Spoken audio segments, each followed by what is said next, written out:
Alright, hello everyone, Luke Smith here. Welcome back to another quickie reading. It is Saturday the 13th of March 2021, about 15 to 11 in the PM. I'm going to do a short one today. This is going to be of the rental house because I've already talked about his main house, 14 Branchland Court. This is the temporary house that Chris Clan and his mother was accommodating while his house got renovated to livable conditions after the house fire. So this is the house which they was in for about a year until their house was back to standards. So the rental house. After the infamous house fire incident at 14 Branchland Court in January 2014, Chris and Weston Chandler, his mum Snoopy and Clover, and the lone surviving cat stayed briefly with a deeply unfortunate friend, and then moved into a temporary rental house. The rent was paid for by their insurance company while repairs to 14 Branchland Court were being made. After about a year, they moved back into their original abode. Based on GPS coordinates that diligent custodians found in the EXIF data of a photo. I was like metadata sort of thing. Okay. Is that the same one? Is that the same one that I have looked at? Wayback Machine. Let's have a look at this. Before we go on, let me have a look at this. It's taken so long. I'll get back to that. Which could submit it to the Lego Awesome Alliance competition page. The house appears to be located in Barboursville, Virginia. VA, I'm guessing that's Virginia. Where am I? A small unincorporated community in the outskirts of Charlottesville, a largely suburban area known for its surprisingly pretty and upmarket properties. However, Chris still seemed to be receiving mail at his old address, as shown in his begging for gifts on Facebook. As shown in his begging for gifts on Facebook, he must have posted a video or something. And on shipping labels on boxes seen in photos taken within the rental house. Okay, this is okay. This is the thing. They basically got the metadata from this, and they found out the location of the rental house. It is not known exactly where the Chandlers managed to save.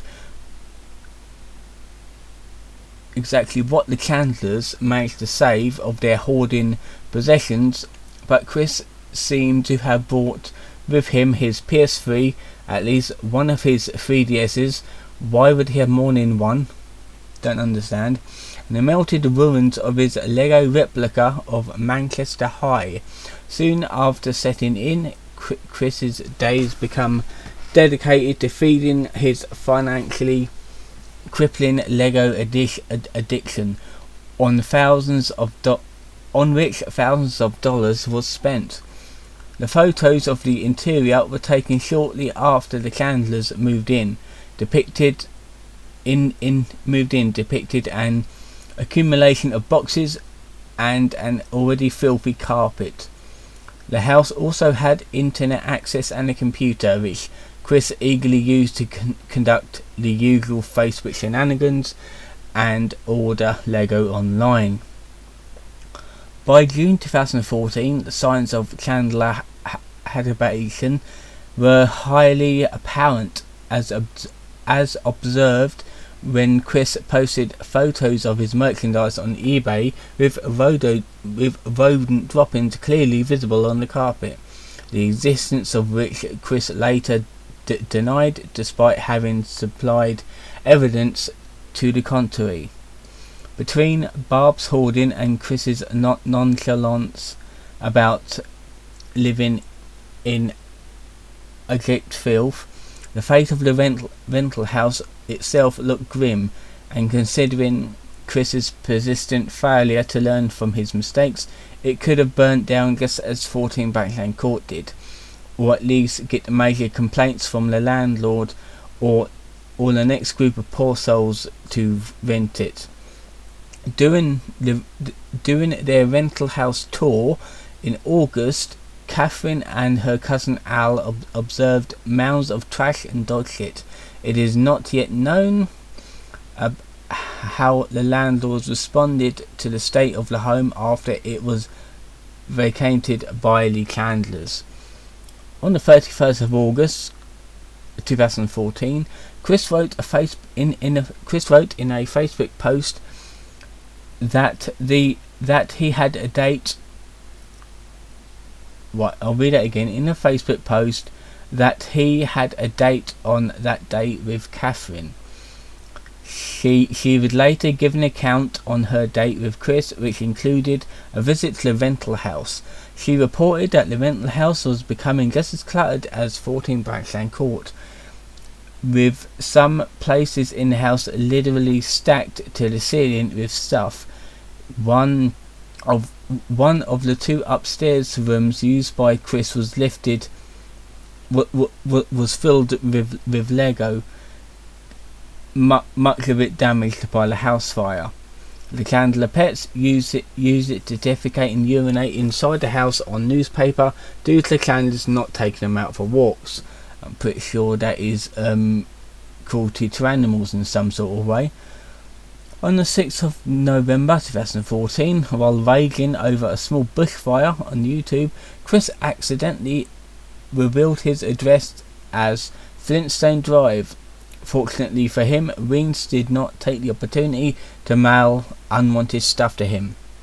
On the 3rd of December 2014, Chris announced that he was expecting to move back into his renovated house in the next couple of weeks. The events of the Boxing Day saw Chris briefly imprisoned in Albemarle County Regional Jail, although he was bailed out 2 days later. By January 2015, Chris and his mother left the rental house and moved back to the renovated 14 Backland Court.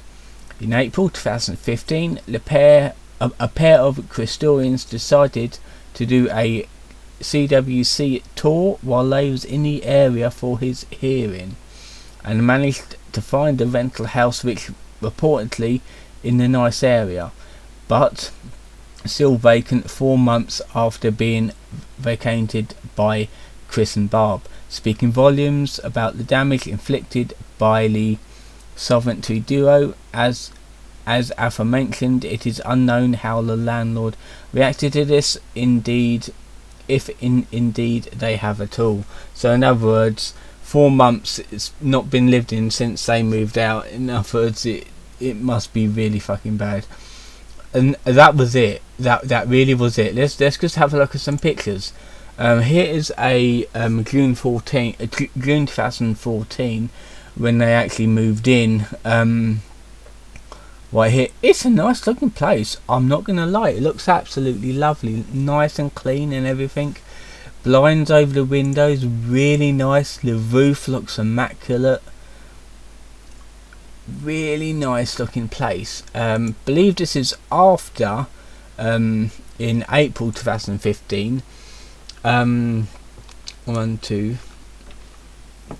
It still looks alright.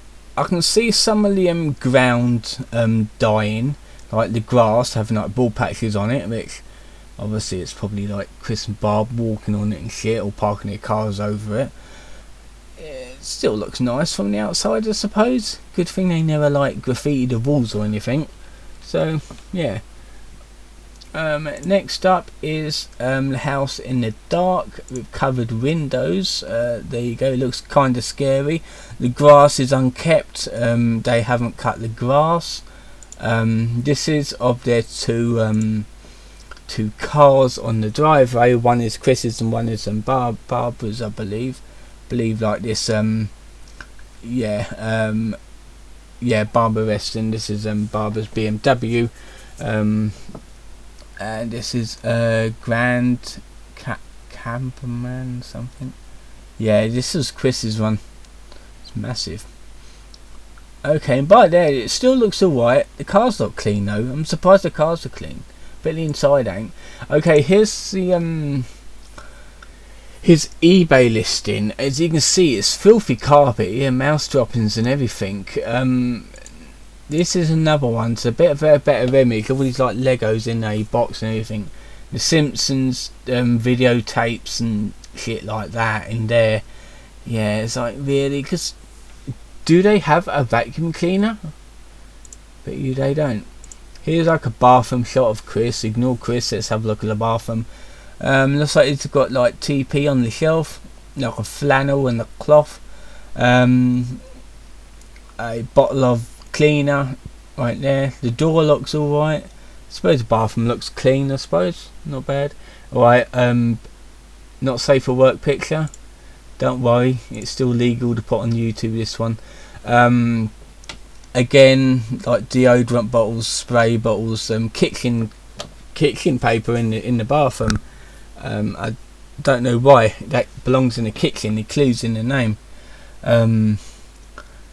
Yeah, there's hanging shirts on the windowsill, but it looks like a towel or something there. And the door, which is one of those everyday 6-panel doors. I've got one in my room. There's one in every room in the house. Right, that was it. That really was it for this quickie reading. Hopefully you enjoyed it. Don't forget to like and subscribe, and I'll see you guys in another video.